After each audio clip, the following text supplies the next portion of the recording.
بسم اللہ الرحمن الرحیم۔ السلام علیکم ناظرین، آج کی ویڈیو میں آپ جانیں گے والدین کے حقوق کے بارے میں۔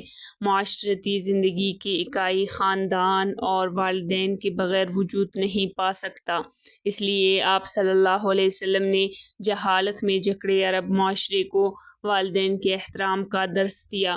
قرآن والدین کے ساتھ مطالبہ سلوک بیان کرنے کے لیے احسان کا لفظ استعمال کرتا ہے، جس کی معنی کمال درجے کے حسن سلوک کے ہیں۔ والدین سے حسن سلوک کو اسلام نے اپنی اساسی تعلیم قرار دی ہے۔ ناظرین، قرآن کریم میں متعدد مقامات پر اس حق کا تذکرہ کیا گیا ہے۔ سورۃ العنکبوت میں اللہ فرماتے ہیں، اور ہم نے انسان کو اس کے والدین سے نیک سلوک کا حکم فرمایا۔ انسان پر مخلوقات میں سے کسی کا اس پر حق سب سے بڑھ کر ہے تو وہ اس کے ماں باپ کا ہے۔ والدین کی معاشی حقوق بیان کرتے ہوئے قرآن پاک میں فرمایا گیا، تم پر فرض کیا جاتا ہے کہ جب تم میں سے کسی کی موت قریب پہنچے، اگر اس نے کچھ مال چھوڑا ہو تو اپنے والدین کے رشتہ داروں کے حق میں پہلے طریقے سے وصیت کرے، یہ پرہیزگاروں پر لازم ہے۔ ناظرین، قرآن حکیم میں سماجی و معاشرتی سطح پر والدین سے احسان پر مبنی سلوک کا حکم دیا گیا ہے۔ ارشاد ربانی ہے کہ اور تم اللہ کی عبادت کرو اور اس کے ساتھ کسی کو شریک نہ ٹھہراؤ اور ماں باپ کے ساتھ بھلائی کرو۔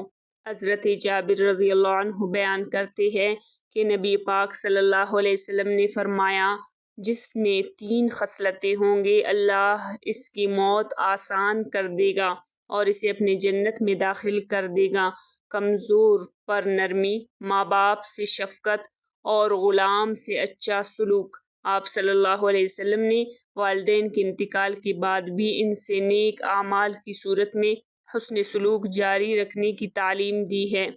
ناظرین، صحیح بخاری کے ایک حدیث کے مطابق حضرت عائشہ رضی اللہ عنہا سے روایت ہے کہ ایک شخص بارگاہ رسالت میں عرض گزار ہوا، میری والدہ کا اچانک انتقال ہو گیا ہے، اگر انہیں قوت گویائی حاصل رہتی تو خیرات کرتے، بس کیا میں ان کی جانب سے خیرات کر سکتا ہوں؟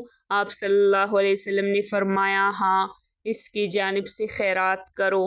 ناظرین، نبی پاک صلی اللہ علیہ وسلم نے والدہ کا خصوصی حق بھی بیان فرمایا ہے۔ حضور صلی اللہ علیہ وسلم نے ماں کی عظمت بیان کرتے ہوئے ارشاد فرمایا کہ اہل ایمان کے لیے حسن سلوک کی سب سے زیادہ مستحق ماں ہے۔ حضرت ابو ہریرہ رضی اللہ عنہ کی روایت ہے کہ آپ صلی اللہ علیہ وسلم نے فرمایا کہ ایک آدمی رسول اللہ صلی اللہ علیہ وسلم کی بارگاہ میں حاضر ہو کر عرض گزار ہوا، یا رسول اللہ صلی اللہ علیہ وسلم، میرے حسن سلوک کا سب سے زیادہ مستحق کون ہے؟ فرمایا، تمہاری والدہ۔ عرض کیا، پھر کون ہے؟ فرمایا، تمہاری والدہ۔ عرض کیا، پھر کون ہے؟ فرمایا، تمہاری والدہ ہے۔ عرض کیا، پھر کون ہے؟ فرمایا کہ تمہارا والد ہے۔ ناظرین، اس حدیث مبارکہ میں 3 دفعہ ماں کا ذکر اور 1 دفعہ والد کا ذکر کیا گیا، یعنی جتنا ہو سکے ان کے ساتھ حسن سلوک کیا جائے۔ اللہ تعالیٰ سے دعا ہے، اللہ تعالیٰ ہمیں اپنے والدین کا فرما بردار بنائے اور نبی پاک صلی اللہ علیہ وسلم کی طریقوں پر چلنے کی توفیق عطا فرمائے۔